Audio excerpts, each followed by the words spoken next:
because I never know what the questions will be for a question box Sunday, and because I like that Rilke reading, it often appears in the service. It's a good reminder that not all questions are answerable, or some of them are simply not answerable yet. But I'm going to begin with some questions which are answerable. The first one of which is, please explain the terms Unitarian and Universalist. These are theological terms, and they come to us from the evolution of liberal religious movements. So once upon a time, when Christianity was brand new, people had all kinds of beliefs about how to understand God and Jesus and what happens after we die. And then the movement got formalized, largely by the Emperor Constantine, who began to say, no, this is the truth, and that other stuff is not true. But those ideas didn't go away. So about 450 years ago, there was a movement in Eastern Europe of people who said, I have read the Bible, and I don't find any Trinity in there. It doesn't make any sense to me. And those folks began to be known as Unitarians, meaning they believed not in a Trinitarian idea of God, Jesus, and the Holy Spirit, but in one God, with Jesus as a great spiritual teacher, but not literally a piece of God. They said, we have examined the text, we don't find the teaching there. So they became known as Unitarians. Now separately, about 230 years ago, there were a group of people who said, I've been studying this Bible thing and I don't see any evidence there for hell. It seems to me that this is a teaching about a loving God, and why would a loving God punish people for making mistakes? Why would they be punished forever? I think everyone will be saved. I think salvation will be universal. And those folks began to be known as Universalists. Now, interestingly, these were considered slurs, right? It was a mean thing to call someone a Unitarian, you Unitarian, or, that guy, he's a Universalist. Because it was seen as subversive and dangerous to go against the mainstream teachings of the churches. Because by this point, we've had the Protestant Reformation, right? So there are multiple streams of Christianity. But they're all pretty sure about the Trinity and hell. And here are these fringe folks who are like, nah, that doesn't make sense to me. I have used my reason, I have used my lived experience. I think if there is a God, there's one God, and that God is love. And love doesn't send anyone to hell forever and ever. There was a stream of people, they were called the Restorationist Universalists, and they thought if you were really bad, maybe you went to hell for a little while. and then you got to go to heaven afterwards, right? The other stream of Universalists, they call themselves the Death and Glory Universalists, because you died and you went to heaven. Great, no way. But there was also a Restorationist stream that said, well, if you're really bad, you probably get punished for a little while. But in either case, these were sort of revolutionary movements. Now, in our time, I think about these words the most by taking them down to their roots. Unitarianism is about one, and Universalism is about the greatest love. Then you can say Unitarian Universalism is about the belief that, as Jen sang, there is one love which holds us all. And everything that is, and everything that has ever been, and everything that will be. So today, I would say, Unitarian and Universalists say to me, there is this one love which is in us and around us and forever present. But there was the history also, so you know where the words came from. This one is, what is most important to know about Unitarian Universalism? Just one thing? We are a pluralistic faith. That's probably the most important thing to know. There isn't a UU set of dogma. There isn't a creed that you have to memorize and recite. There isn't a confirmation class where we teach the children, these are the things you must know. We are a pluralistic faith. And with that brings the rest of who we are and how we are. If you want to be a pluralistic community, you build yourself around covenant rather than creed. Covenant says we have aspirations for how to live the best lives we can live. to be in right relationship with each other and with the world. And we know also that as humans who make mistakes, we will fall short.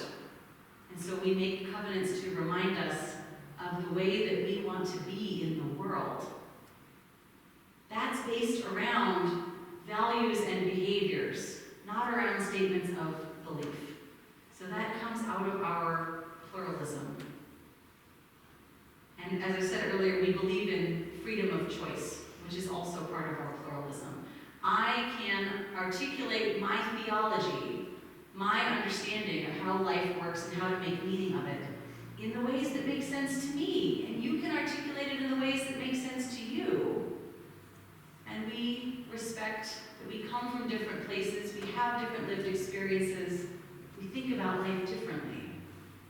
We can choose how it is that we make meaning of our lives, which is the great religious project, to make meaning of your life in a way that helps you to know what you are called to do next.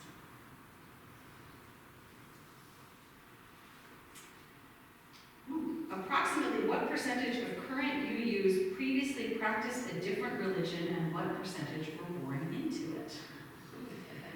So remember that we started as two different streams of heretics. We started out with basically everybody practicing a different religion. You can sort of debate that on the Unitarian side because Unitarianism comes out of the Pilgrim and the Puritan churches. But in the 1830s, there was a big split with the Congregationalists and the Baptists, so nobody was really a Unitarian before the 1830s. That's when the churches took on those identities. So we have been regarded, they used to call us a religion of come-outers, because people had left another church. They had come out of some other church and decided to be UUs. That was a mid-19th century term. And then we thought, well, why are we defining people by where they came from? We're a faith of come-inners. You came into a UU church. But there also are folks who are born UU, raised UU, practiced this faith their entire lives. The best estimates are probably that about 30 to 40% of people grew up UU and are still UU. And the other 60 to 70% increasingly come from unchurched lives. They're folks who weren't part of any faith community, and then they decided they wanted to try out being part of a faith community, and they came to try out Unitarian Universalism. So we are still largely a faith of come-inners, but we come in from many different places. And things are a little different here in Massachusetts, where there are so many lifelong UUs. The numbers are different here. And I don't know what the specific Massachusetts numbers are. But I know that when I meet all of you and I meet folks to other churches in the region, I think it's probably more than 30% of people who grew up UU. I think it's probably closer to half around here, because there are so many churches and the tradition is so old. Right, in Oregon, where I come from, my home church was founded in 1949. So there's a limit on when you could have grown up UU in that church, because it didn't exist before 1949. So there you go. There's a long-winded statistical answer for you. Lots of people come into this faith from other places than others.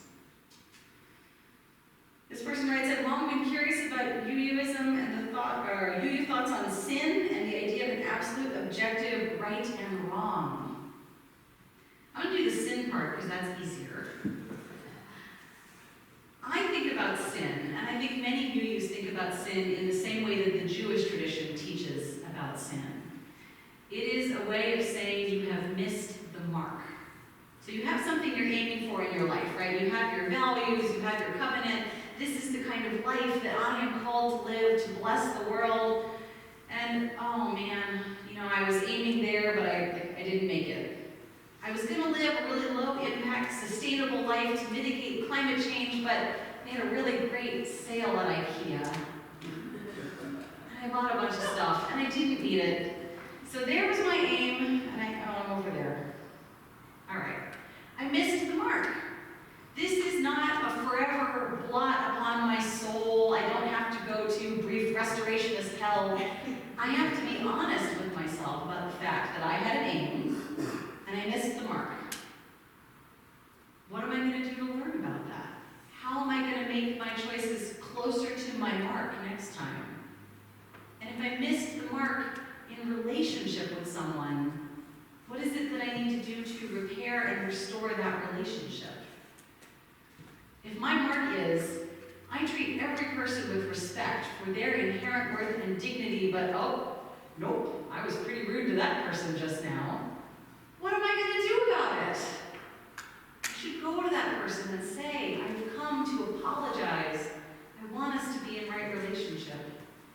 Please help me understand how we can repair this, because I had an aim and I missed the mark.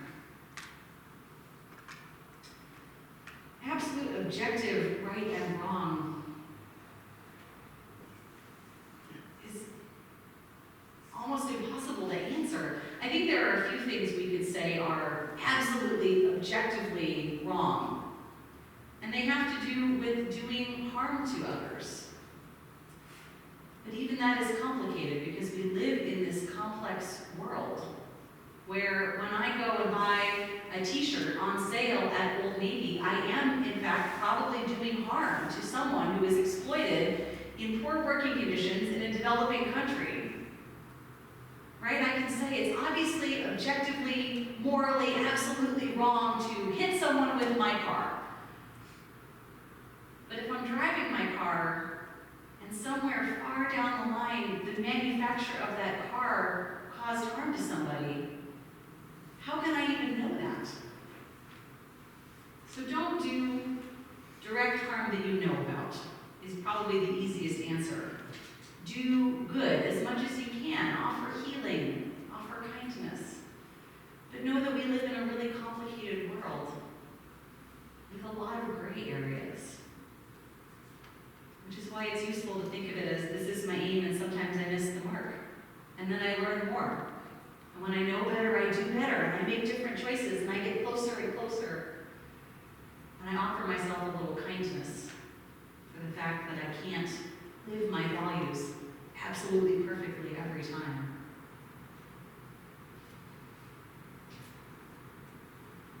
Who is your favorite or most inspiring spiritual figure? I'm thinking about Olympia Brown a lot these days. Yes! Yes! A little comment from back there. A little affirmation. Who's heard the name Olympia Brown? Who wants to hear about Olympia Brown again? Okay, good. Olympia Brown was a Universalist minister. She was the second woman ordained in the United States. She was the first woman to be ordained by a denomination. Her friend and mentor, Antoinette Blackwell, was ordained by a single congregation. But Olympia was ordained by the Universalist Church of America. And I am thinking about her a lot because she is a figure of great conviction, integrity, and persistence in the face of a lot of discouragement.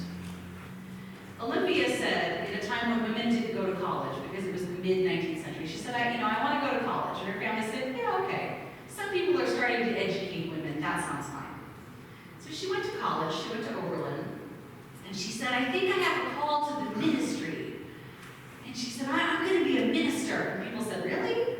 She said, yeah, I have a call to the ministry. So she wrote to the dean of St. Lawrence Theological School in upstate New York. And she said, I want to enroll at your school. I have a call to the ministry. I need to serve the people.